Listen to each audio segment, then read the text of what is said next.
আসসালামু আলাইকুম প্রিয় শিক্ষার্থীরা। এসএসসি পরীক্ষা 2026-এর নির্বাচনী পরীক্ষা এ উপলক্ষে সংক্ষিপ্ত সিলেবাসের সেট ও ফাংশনের আমরা তৃতীয় পার্ট, প্রথম পার্ট আমরা অলরেডি করেছি, দ্বিতীয় পার্ট আজকে দেওয়া হবে। তৃতীয় পার্ট তোমরা আগামী সামনে ক্লাসে এইটা পাবে। তো এই সেট ফাংশনের যে আমরা যে হেডিংটা লিখছি সেট ও ফাংশন, তো এখানে সেট ফাংশনের মধ্যে কিছু গুরুত্বপূর্ণ অঙ্ক আছে, যে অঙ্কগুলো পরীক্ষার মধ্যে কনফিউশন মানে দ্বিধাদ্বন্দ্ব তৈরি করে।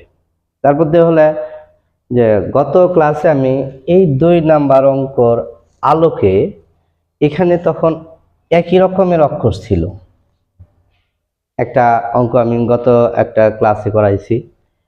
এটার মধ্যে আমরা ভিন্নভাবে উপস্থাপন করছি, অক্ষর হলো এ বি, ভিন্ন, শর্ত ঠিক আছে। তো তার মান তো দেওয়া থাকে, এর মান এখানে দেওয়া আছে 1 3 5 2 4 7। তো আরেকটা অঙ্ক লিখছি আমরা এখানে, এখানে সি ডি ভিন্ন, ঠিক আছে, কিন্তু শর্তের মধ্যে কি 2x + y থেকে 10 বড়, এই শর্তটা এখানে আমরা প্রয়োগ করছি। তো অঙ্কের কিন্তু 3টা অঙ্কে ভিন্নতা আছে। কেমন? যেমন আগের একটা অঙ্ক করছিলাম যে পাঠ্য বই তোমাদের আছে, সেখানে অক্ষর একই রকম ছিল, এখানে ভিন্ন, শর্ত ঠিক আছে, অক্ষর ভিন্ন, শর্ত ভিন্ন। তাহলে মোট এখানে 3টা অঙ্ক তোমার এভাবে যে তালিকা পদ্ধতি প্রকাশ করে ডোমেন রেঞ্জ নির্ণয় করো, এভাবে থাকে।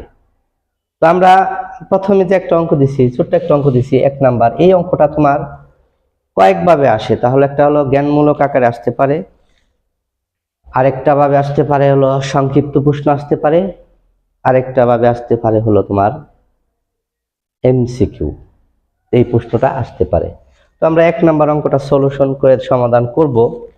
তো প্রথমে দেখো এখানে শর্ত দেওয়া আছে x বিলংস n যেন এত ইকুয়াল 0 হলে p অফ n নির্ণয় করো, মানে শক্তি সেট নির্ণয় করতে বলছে। তো প্রথমে তোমাদের এই অঙ্কগুলো প্রথমে দেখলেই তোমাদের মধ্যে ভয় কাজ করে, অঙ্কের ভীতিগুলো তৈরি হয় যে এইরকম ভাবে আবার p অফ a কিভাবে নির্ণয় করব। সেক্ষেত্রে প্রথমে তুমি হলো এই যে সেটটা a, এটা গঠন পদ্ধতিতে আছে, তো তুমি আগে তালিকায় বানিয়ে নিবা।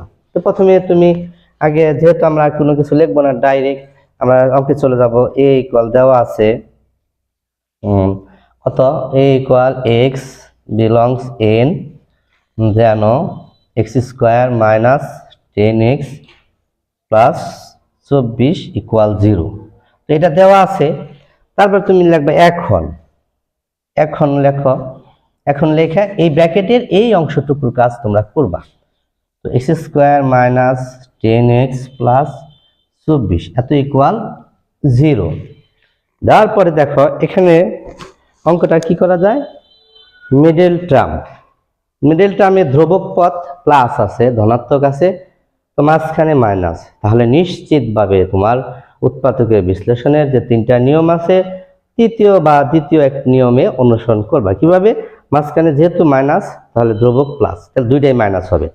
4 6 6 8 4 4 6 24, তাহলে আমরা কি নেব, x² - 6x - 4x + 24 ইকুয়াল 0।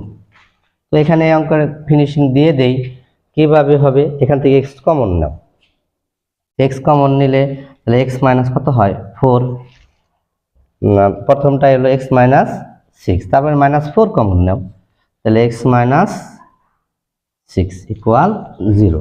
তাহলে x - 6 দুইটা থেকে একটা নিলাম, আর হলো কি x - 4 ইকুয়াল 0।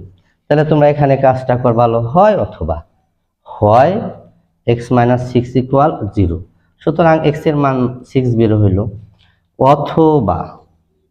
অথবা লিখবা x - 4 ইকুয়াল 0, সুতরাং x ইকুয়াল 4।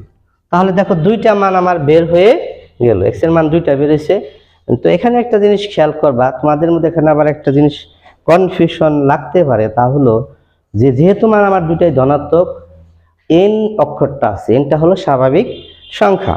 তো স্বাভাবিক সংখ্যা যেহেতু ধনাত্মক হয়, তো দুইটাই গ্রহণযোগ্য হবে। অনেক সময় দেখা যাচ্ছে এনের শর্ত আছে কিন্তু এরকম দিয়ে দিল, সেক্ষেত্রে একটা প্লাস একটা মাইনাসের মান থাকতে পারে। সেক্ষেত্রে যেহেতু স্বাভাবিক সংখ্যার শর্ত, সে শুধু ধনাত্মকটা তখন নেওয়া লাগবে।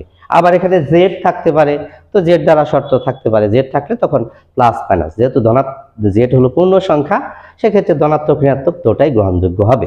যেহেতু স্বাভাবিক সংখ্যা ধনাত্মক দুটাই ধনাত্মক আছে, দুটাই গ্রহণযোগ্য। তাহলে আমাদের মান অলরেডি বের হয়ে গেল। কত হলো? এ ইকুয়াল আমরা লিখবো, সুতরাং এ সমান কত? 4, 6। তাহলে আমার কি বের করতে বলছে? পি অফ এ, মানে উপসেট। সুতরাং পি অফ এ ইকুয়াল, প্রথমে উপসেট তো জানোই, উপাদান দুইটা, তাহলে নিচে 2 তার উপরে স্কোয়ার।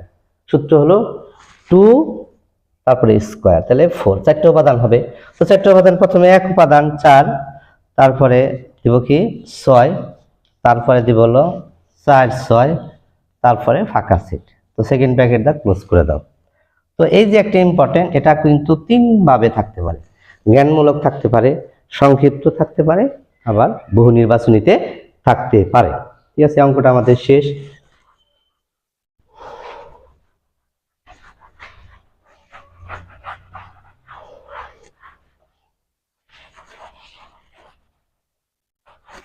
আমরা এখন 2 নাম্বার রুলসে চলে যাব।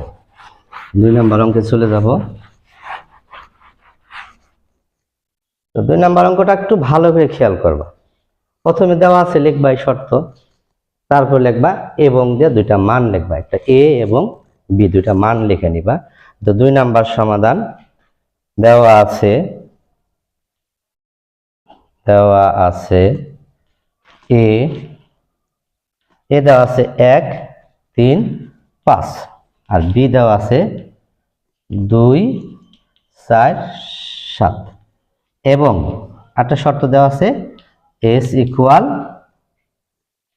এক্স কমা ওয়াই, যেন এক্স বিলংস কি এ, ওয়াই বিলংস বি, এবং শর্তটা কি ওয়াই ইকুয়াল এক্স প্লাস 1। মনোযোগ দিয়ে খেয়াল করবা অঙ্কটা। প্রথমে দেওয়া আছে লিখবা, দেওয়ার পরে দেওয়া আছে এটা লিখলাম। এখন শর্তটা হলো এস এর বর্ণিত শর্ত হতে পায়, দেখবা এস এর বর্ণিত শর্ত হতে পাই। তো এস এর বর্ণিত শর্তটা কি আছে? দেওয়া আছে ওয়াই ইকুয়াল এক্স প্লাস 1। দেখো তোমাদের এখানে যায় না, তোমাদের মধ্যে আরো মনে হয় যে এখানে জটিল। আসলে এরকম থাকলে ওয়াই বাম পাশে আছে, তাহলে এখানে পক্ষান্তর করার কোনো দরকার নাই। তাহলে কি করতে হবে? যা আছে তাই এভাবে রাখবো। এখন আমরা একটা ছক কাটবো, ধাপে ধাপে অঙ্কগুলো মনে রাখবা, খেয়াল রাখবা, কারণ এক অঙ্ক দ্বারাই অনেক অঙ্কের সমাধান করা যায়। এখন আমরা ছক লিখবো। ছকটা হলো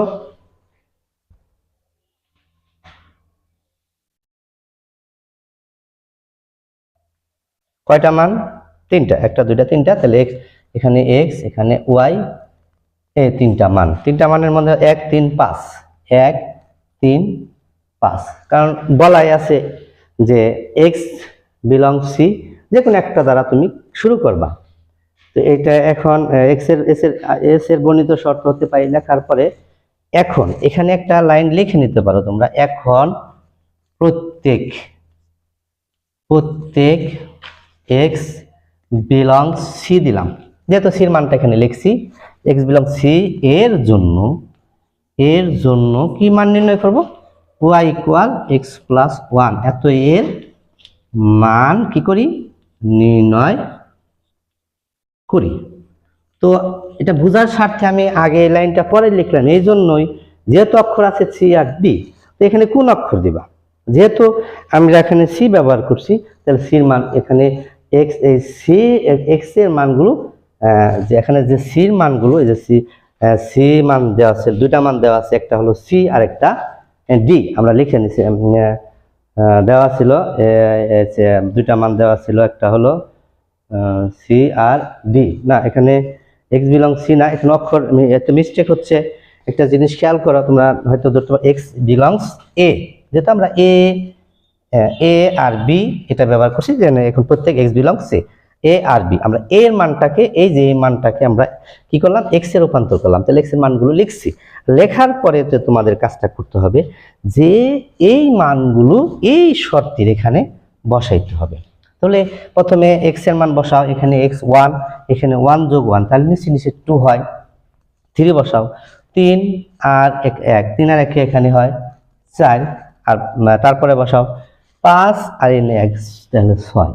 খেয়াল করবা এখানে যাওয়ার পরে, তাহলে তোমাকে তুমি বলতে পারো স্যার আমি এ বসাইলাম, তাহলে বির সাথে আমার কি সম্পর্ক?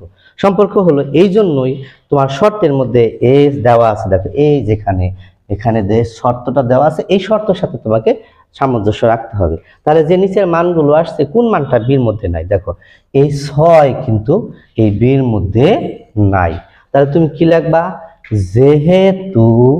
যেহেতু 6 নট এপসাইলন বি, কাজেই কি লিখবো আমরা? 5, 6 নট এপসাইলন এস। মানে যেহেতু 6 20 সদস্য না, তাহলে 5 ও 6 এর সাথে এস এর কোনো সম্পর্ক নাই, বাদ বাকি যা আছে। সুতরাং কি লিখবো? এস ইকুয়াল সেকেন্ড প্যাকেট, তাহলে 1 2 তারপরে 3 4। যেহেতু আমাকে এটা তালিকা পদ্ধতি হয়ে গেছে, ডোমেন রেঞ্জ, তাহলে আমরা এখানে লিখে দিব যে ডোমেন ক্রমজোরের মানে অন্বয় বা ক্রমজোরের প্রথম উপাদান হলো ডোমেন। ডোমেন এস ইকুয়াল প্রথম উপাদান 1 3, মিল নাই তাহলে দুইটাই নিতে হবে। তারপরে রেঞ্জ কি দ্বিতীয় উপাদান, রেঞ্জ এস ইকুয়াল কত যাবে? 2 4, মিল নাই তাহলে তো দুইটাই যাবে। তাহলে এখানে আমরা একটা জিনিস ক্লিয়ার বুঝলাম যে এখানে এই মানটা তুমি এখানে কিন্তু এক্স বিলংস এ, আর তুমি যে এক্স বিলংস বি লিখতা তাও কিন্তু হইতো, তখন তুমি এই যে এই মানগুলো আগে উপরে লিখতা, আর উপরে লেখার পরে এই মানগুলো তখন এখানে বসাইতা, তখন তোমার শর্ত মিলাইতে হইতো যে কোন মানটা এর সাথে, যেমন এখানে 20 সাথে মিলাইলাম যে এখানে 6 20 সদস্য না, তাহলে এর সাথে এস এর কোনো সম্পর্ক নাই। ঠিক আছে, আমরা এখন 3 নাম্বার রুলসে চলে যাব।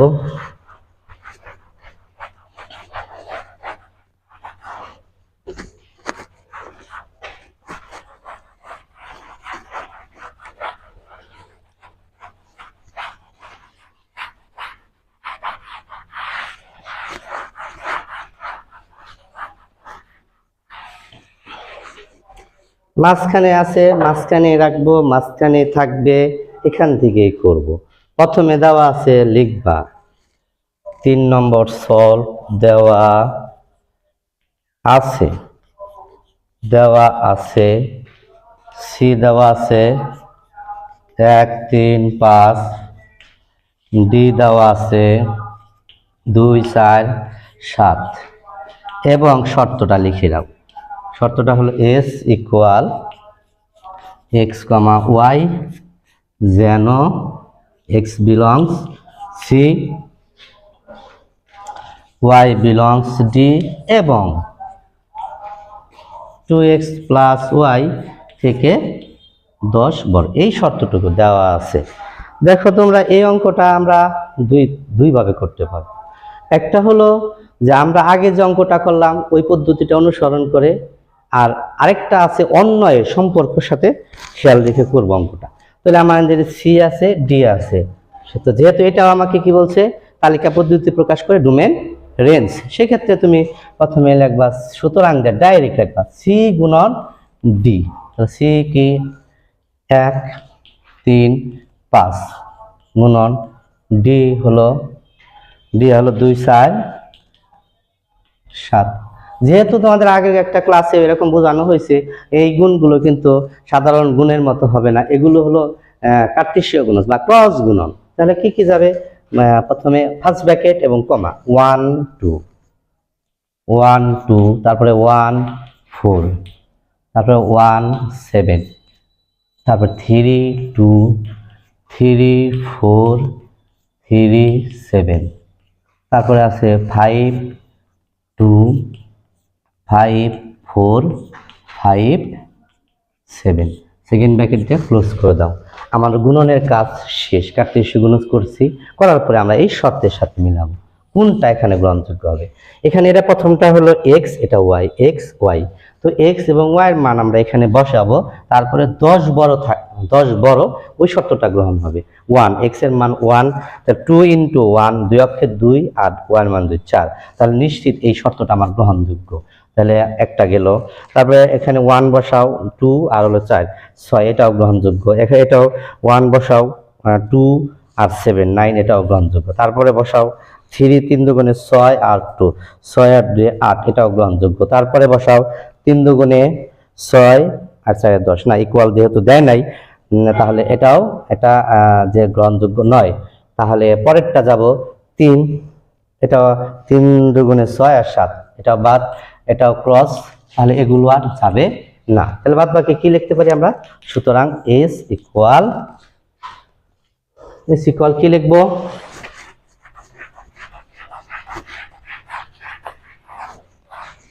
s ইকুয়াল প্রথম 1 2 1 4 1 7 3 2, তো এইগুলা গ্রহণযোগ্য হইল।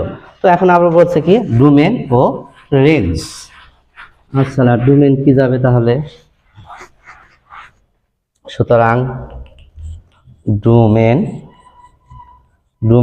s ইকুয়াল প্রথম উপাদান 1 1 1, 3টা একের একটা 1 আর হলো 3, এটা হলো ডোমেন। আর রেঞ্জ s ইকুয়াল 2 4 7 2, তাহলে 2 যাব,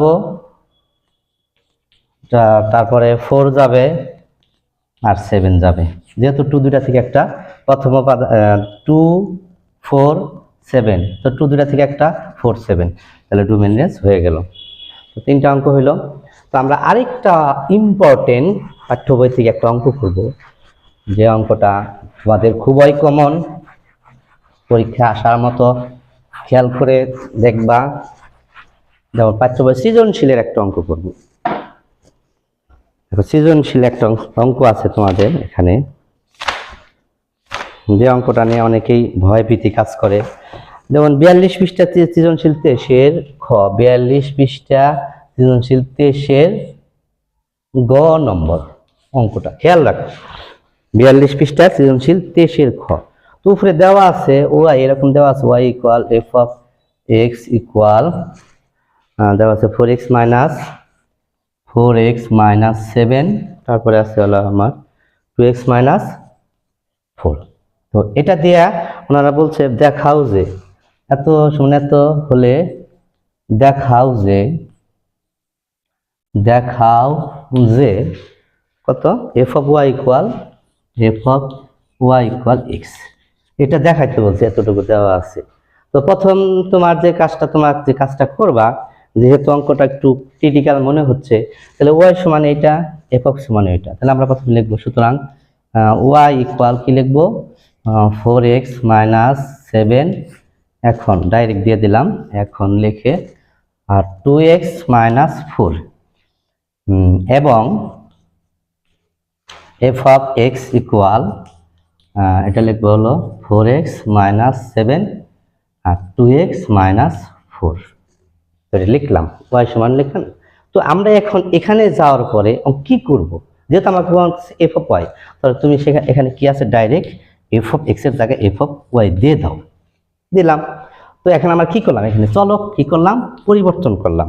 চলক পরিবর্তন করার পরে এখানে 4 আছে, তাহলে এখানে দেবো 4y মাইনাস 7, 2y মাইনাস 4 দিলাম।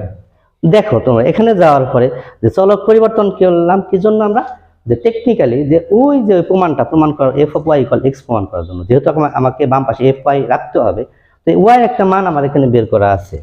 y এর মানটা কি লিখবো এখানে, তাহলে 4 ইন্টু y এর মান হলো 4x মাইনাস 7, আর নিচে হলো 2x মাইনাস 4, আর এখানে মাইনাস 7, আর এখানে বসাও 2 ইন্টু y এর মান হলো 4x মাইনাস 7 হ্যাঁ 2x - 4 আর -4। দেখো এখানে যাওয়ার পরে প্রথমে ডাইরেক্ট তুমি কি করবা, লসাগু করবা, মূল দাগ দিবা। লসাগু কত এখানে 2x - 4 হলো লসাগু। তাহলে আমরা দিলাম 2x - 4 লসাগু। তো 2x - 4 বাদ, তাহলে এই চারটা এটার সাথে গুণন, 4 4 16x, 4 7 28। তো দেখুন এটার সাথে তোমাদের আগেও বলা হয়েছে যে লসাগুর ক্ষেত্রে তোমাদের যে একটা ভেজাল হয়, কোনো সংখ্যা একা আছে, এই 7 একা আছে, তার আগে কি চিহ্ন আছে, মাইনাস আছে। এখন এই 7 দ্বারা এই লসাগুর ডাইরেক্ট গুণ করবা, যেহেতু মাইনাস আছে চিহ্ন, এটা মাইনাস আছে, এটা কি হবে -7 দুগুণে 14x, আর এখানেও মাইনাস, তখন এটা হয়ে যাবে কি প্লাসের 4 7 28। তো পরে নিচের ক্ষেত্রে অংশ একই, লিখবো কি 2x - 4, 2x - 4 লসাগু। তাহলে এখানে এটার সাথে ডাইরেক্ট গুণন, 4 দুগুণে 8x - 7 দুগুণে 14। যেহেতু কোনো সংখ্যা একা আছে ডাইরেক্ট গুণন, তাহলে এখানে 4 দুগুণে -8x আর 4 4 প্লাসের 16। তাহলে এখন আমাদের কাজ শেষ। তাহলে উপরে কি থাকে, আমার উপরে থাকে হলো এখানে হলো -28 প্লাস 28 কাটা, 16x থেকে 14x বাদ দিলে 2x, নিচে থাকে 2x - 4। আর নিচের যে ক্যালকুলেশনটা করবা, দেখো -8x এই প্লাসের 8x কাটা, 16 থেকে 14 বাদ দাও, এখানে থাকে আমার 2, আর নিচের 2x - 4।